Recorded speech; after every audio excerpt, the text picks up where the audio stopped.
Hello students, West Bengal commerce ক্লাসে তোমাদের সবাইকে স্বাগত। আমি মনোজ সরকার।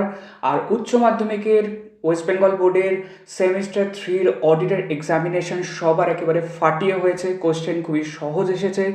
মোস্ট অফ দ্য কোশ্চেন্স সবই কমন। সাজেস্টিভ যে পিডিএফ দিয়েছিলাম তার মধ্যে থেকে অনেক কোশ্চেন কমন এসছে। তো আজকের ভিডিওতে আমরা বেসিক্যালি এই কোশ্চেনের অ্যান্সার কিগুলোকে আলোচনা করব। তোমরা অ্যান্সার কির পুরো ভিডিওটা দেখো, তারপরে তুমি তোমার কোশ্চেনের অ্যান্সারগুলোকে মেলাও।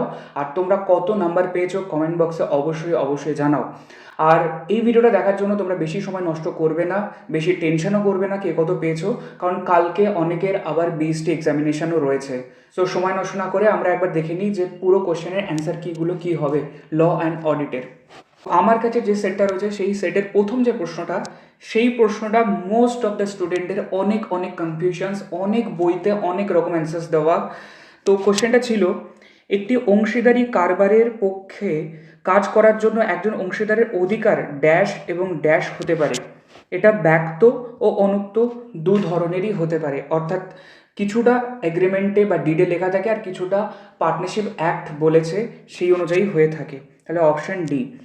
তারপরের প্রশ্ন, দ্বিতীয় প্রশ্ন বলেছে বিবৃতি এবং কারণ, অ্যাসারশন রিজনিংয়ের প্রশ্ন। নিবন্ধন শংসাপত্রটি একটি অংশীদারি প্রতিষ্ঠানের অস্তিত্বের প্রমাণ হিসেবে কাজ করে। একদমই তাই। অংশীদারি প্রতিষ্ঠান রেজিস্ট্রেশন করালে, নিবন্ধন করালে তার অস্তিত্বের প্রমাণ হিসেবে কাজ করে। শংসাপত্রটি অংশীদারের কারবারের নিবন্ধক দ্বারা জারি করা হয়, অর্থাৎ অংশীদারি পত্র যখন নিবন্ধন হয় সেটা নিবন্ধকের কাছে রেজিস্ট্রেশন করতে হবে এবং সে নিবন্ধন পত্রটি জারি করে। সেই জন্যই যখন একজন নিবন্ধক অংশীদারি পত্রটি যখন একজন নিবন্ধক নিবন্ধন পত্র জারি করে থাকে, তখনই সেটা প্রমাণ করে কোনো প্রতিষ্ঠানের বাস্তব অস্তিত্বকে। তাই এখানে আমরা বলবো অপশান নাম্বার এ এবং আর উভয়ই সত্য এবং আর হলো এর সঠিক ব্যাখ্যা। এরপর কোশ্চেন নাম্বার থ্রিতে বলছে ভারতীয় অংশীদারি আইন অনুযায়ী প্রতিটি রাজ্যের নিবন্ধক নিযুক্ত হন ড্যাশ দ্বারা। এটা হবে রাজ্য সরকার বা স্টেট গভর্নমেন্ট। এরপর আবার একটা অ্যাসারশন রিজনিংয়ের প্রশ্ন রয়েছে, সেখানে কি বলছে, একটি অংশীদারি কারবারের নিবন্ধন আইনগতভাবে বাধ্যতামূলক নয়, ট্রু, ঐচ্ছিক। এরপরে নিবন্ধনের মাধ্যমে কেবলমাত্র অংশীদারের কারবারের অস্তিত্ব প্রকাশ পায়। এই প্রশ্নটা কিছুটা অ্যাজাম্পশন বেসড, বোর্ড কি অ্যান্সার করবে সেটা আমাদেরকে দেখতে হবে। এই প্রশ্নকে যদি আমি ইন জেনারেল মিনিংয়ে দেখি তাহলে আমি বলবো প্রথমটা তো ট্রু, আর দ্বিতীয়টা নিবন্ধন করলে প্রতিষ্ঠানের অস্তিত্ব প্রমাণ পায়, তাই দ্বিতীয়টাকে আমি ট্রু বলতে পারি। অর্থাৎ সেই অনুযায়ী অপশান নাম্বার এ দুটোই সঠিক উত্তর হবে। কিন্তু বোর্ড যদি একটা পার্টিকুলার ওয়ার্ডে ফোকাস করে, সেটি হলো নিবন্ধনের মাধ্যমে কেবলমাত্র অংশীদারের কারবারের বাস্তব অস্তিত্ব প্রকাশ পায়, কেবলমাত্র।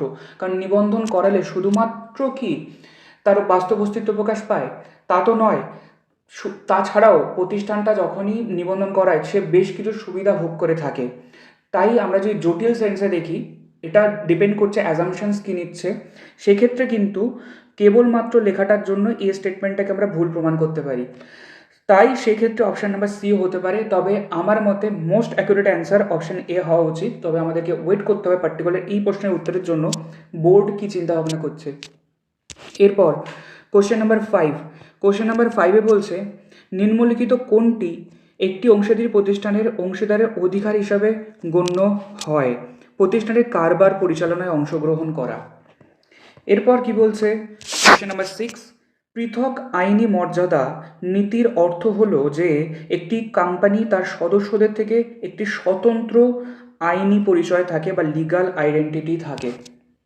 এরপর 7, আবার অ্যাসারশন রিজনিংয়ের প্রশ্ন, কোম্পানির শেয়ার হোল্ডারদের দায় সবসময় সীমাহীন, এটা ফলস, সবসময় সীমাহীন হয় না। কোম্পানিতে শেয়ার হোল্ডারদের দায়বদ্ধতা তাদের অদেয় বা আনপেড শেয়ার মূলধনের পরিমাণের মাধ্যমে সীমাবদ্ধ, এটা ট্রু। তাই আমি বলবো অপশান নাম্বার ডি, এ হচ্ছে ভুল এবং আর হচ্ছে সঠিক। এরপরের প্রশ্ন কোশ্চেন নাম্বার 8 ম্যাচিংয়ের প্রশ্ন ছিল। সেখানে আমাদের অপশান নাম্বার সি হবে, অর্থাৎ স্মারকলিপি কোম্পানির মৌলিক দলিল, পরিমেল নিয়মাবলী কোম্পানির একটি আনুষঙ্গিক দলিল, পাবলিক কোম্পানির ক্ষেত্রে স্মারকলিপির নিবন্ধন বাধ্যতামূলক, পাবলিক কোম্পানির ক্ষেত্রে পরিমেল নিয়মাবলীর নিবন্ধন ঐচ্ছিক, অর্থাৎ অপশান নাম্বার সি। এরপরের প্রশ্ন কোশ্চেন নাম্বার 9, আবার একটা অ্যাসারশন রিজনিংয়ের প্রশ্ন, কোম্পানি হিসাব বইগুলি নগদ ভিত্তিতে করতে হয়, এটা একেবারেই ভুল, অ্যাক্রুয়াল বেসিসে করতে হয়। কোম্পানির হিসাব বইগুলি দ্বিতরফা দাখিলা পদ্ধতিতে রাখা হয়, এটা ট্রু। তাই অপশান হবে অপশান নাম্বার ডি, S1 ভুল এবং S2 সঠিক। এর পরের প্রশ্নটাও খুব ভালো প্রশ্ন। নিম্নলিখিত কোনটি বা কোনগুলি কোম্পানির আর্থিক বিবরণীর অঙ্গ, অর্থাৎ ফাইন্যান্সিয়াল স্টেটমেন্ট অফ এ কোম্পানির মধ্যে কোন জিনিসটা আসে? কার্যকরী মূলধন পরিবর্তনের বিবৃতিটা আসে না, তহবিল প্রবাহ বিবরণী ফান্ড ফ্লো স্টেটমেন্ট আসে না, ক্যাশ ফ্লো স্টেটমেন্টটা আসে। যারা অনেকে সমগ্র হবে বলে এদের সবকটি অপশান রয়েছে বলে তোমরা অনেকে অপশান ডি করেছো, এটা অবশ্যই হবে না। শুধুমাত্র ফাইন্যান্সিয়াল স্টেটমেন্টের মধ্যে আসে profit and loss account, balance sheet এবং ক্যাশ ফ্লো স্টেটমেন্ট এবং ইকুইটি চেঞ্জেসের একটা স্টেটমেন্ট। তাই এখানে আমার অপশান অনুযায়ী শুধুমাত্র নগদ প্রবাহ বিবরণী বা নগদ প্রবাহ বিবৃতি বা ক্যাশ ফ্লো স্টেটমেন্টটাই কিন্তু আসবে অ্যান্সারে। এরপরে ভারতীয় অংশীদারি আইন কত সালে প্রবর্তিত হয়? এটা খুবই ফেমাস একটা আর খুবই সহজ একটা প্রশ্ন। 1932। একটি অংশীদারি সংস্থা সৃষ্টি হয় ড্যাশ থেকে, মর্যাদা থেকে নয়, এটা হবে চুক্তি বা এগ্রিমেন্ট থেকে। এর পরের প্রশ্ন কি বলছে? পরের প্রশ্নটাও খুবই ভালো একটা প্রশ্ন এবং মোস্ট কনফিউজটিক একটা প্রশ্ন, যেটা অনেক স্টুডেন্ট অনেক বইতে বিভিন্ন রকমভাবে লেখা, অনেক স্টুডেন্ট আমাকে এই বিষয়টা জিজ্ঞাসা করেছে। একটি অংশীদারি চুক্তিপত্রের ক্ষেত্রে কোন বিবৃতিটি সঠিক? এটি লিখিত হতে হবে। দেখো, চুক্তিপত্র লিখিত বা মৌখিক হতে পারে, কিন্তু লিখিত চুক্তিকেই অংশীদারি চুক্তি বলে। তাই অংশীদারি চুক্তিপত্র লিখিত হতে হবে। অনেকে এটাকে লিখিত অথবা মৌখিক দুটোই করেছো, কিন্তু এটা অপশান হবে অপশান নাম্বার এ, লিখিত হতে হবে। কোশ্চেন নাম্বার 14 বলছে একজন মহিলা অংশীদার হতে পারবেন না যদি তিনি নাবালিকা বা মাইনর হয়ে থাকেন। তারপরে কোশ্চেন নাম্বার 15 আবার অ্যাসারশন রিজনিংয়ের প্রশ্ন, বলছে একটি অংশীদারি কারবারের একজন বহিরাগতের বিরুদ্ধে আইনি প্রতিকার আছে। একটি অংশীদারি কারবার নিবন্ধনের ফলাফল, একদমই তাই, নিবন্ধন করলে এই সুবিধা পাওয়া যায়। তো অপশান নাম্বার এ এবং আর উভয় সত্য এবং আর হলো এর সঠিক ব্যাখ্যা, অপশান নাম্বার এ। এরপরে প্রশ্ন 16, কোম্পানি শব্দটির সংজ্ঞা কোন 2013 আইনে কোথায় দেওয়া আছে? সেকশন 2 ক্লজ 20-তে দেওয়া রয়েছে, অপশান নাম্বার বি। এরপর কোশ্চেন নাম্বার 17টাও খুবই গুরুত্বপূর্ণ প্রশ্ন। যদি একটি কোম্পানির কাছে অপর কোনো কোম্পানি অর্ধেকের বেশি শেয়ার মালিকানা থাকে, তবে অপর কোম্পানিকে কী হবে বলা হবে? এ মনে করো একটা কোম্পানি, বি মনে করো একটা কোম্পানি, বি কোম্পানির 50%-এর বেশি শেয়ার হোল্ড করছে, তাহলে বি কোম্পানিকে কী বলা হবে? বি কোম্পানিকে বলা হবে অধীনস্থ কোম্পানি বা subsidiary company, option number C. এরপরে প্রশ্ন কোশ্চেন নাম্বার 18, একটি বেসরকারি কোম্পানিতে সর্বোচ্চ সদস্য সংখ্যা 200। এরপরে কোশ্চেন নাম্বার 19 আবার অ্যাসারশন রিজনিংয়ের প্রশ্ন, বলছে পরিচালক মণ্ডলী কোম্পানির পরিচালনায় সিদ্ধান্ত গ্রহণ করে, ট্রু। কেবলমাত্র পরিচালক মণ্ডলীর জন্য নিরীক্ষার প্রতিবেদন প্রস্তুত করা হয়, এটা ফলস বা ভুল, কারণ গভর্নমেন্টের জন্য, ইনভেস্টারের জন্য, অনেকের জন্য নিরীক্ষার প্রতিবেদন প্রস্তুত করা হয়। এরপরে বলছে 20 ড্যাশে লগ্নিপত্রের পরিমাণ এবং দাম সম্পর্কে সম্পূর্ণ তথ্য দেওয়া থাকে, রেড হেয়ারিং প্রসপেক্টাস বা রেড হেয়ারিং বিবরণীপত্র, অপশান নাম্বার সি। এরপরের প্রশ্ন অডিট 21, একজন নিরীক্ষককে নিরীক্ষার নথিপত্র সংরক্ষণ করে রাখতে হয় 10 বছরের জন্য, অপশান নাম্বার বি। এরপর কোন নিরীক্ষা স্ট্যান্ডার্ডে আর্থিক বিবরণ নিরীক্ষার পরিকল্পনা সম্পর্কে আলোচনা করা আছে? SA 300, option number C. এরপর আবার 23 অ্যাসারশন রিজনিংয়ের প্রশ্ন, একটি কারবার সম্বন্ধে ধারণা করার জন্য একজন নিরীক্ষকের প্রতিটি প্রতিষ্ঠানের গুরুত্বপূর্ণ দলিলগুলি পরীক্ষা করতে হয়, ট্রু। এবং কোম্পানির গুরুত্বপূর্ণ দলিলের মধ্যে স্মারকলিপি, পরিমেল নিয়মাবলী, বিবরণপত্র থাকে, এটাও ট্রু। এবং কেন করতে হয় তার সঠিক বিবরণ কারণও হচ্ছে দ্বিতীয়টা। তাই আমি বলবো S2 হলো S1-এর সঠিক কারণ, অপশান নাম্বার বি। এরপর 24 নিম্নলিখিত কোন নথিটি স্থায়ী নিরীক্ষার ফাইলে রক্ষিত হয় না? বর্তমান বছরের নিরীক্ষার কর্মসূচি বা অপশান নাম্বার সি। এরপর 25 নিয়মমাফিক পরীক্ষা হলো একটি ড্যাশ প্রক্রিয়া, বিশ্লেষণাত্মক বা অ্যানালিটিক্যাল প্রসেস। এরপর কোশ্চেন নাম্বার 26 নিরীক্ষার নথিপত্র ড্যাশ সংরক্ষিত থাকে, নিরীক্ষার ফাইলে বা অডিট ফাইলে সংরক্ষিত থাকে।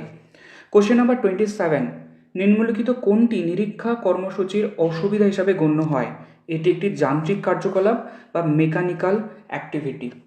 Option number C. এরপর কোশ্চেন নাম্বার 28টাও খুব ভালো প্রশ্ন। নিরীক্ষার নথিপত্র হলো ড্যাশের সম্পত্তি, এটা হবে নিরীক্ষকের সম্পত্তি। Option number B. এরপর 29, নিম্নলিখিত কোনটি নিরীক্ষার স্মারকলিপির অন্তর্ভুক্ত নয়? নিরীক্ষা কার্যের সূচনা এবং সমাপ্তির তারিখ, অর্থাৎ অপশান নাম্বার ডি। এরপর কোশ্চেন নাম্বার 30, নিরীক্ষার নোট বই সকল ড্যাশ বিষয়গুলি নথিভুক্ত করতে ব্যবহৃত হয়।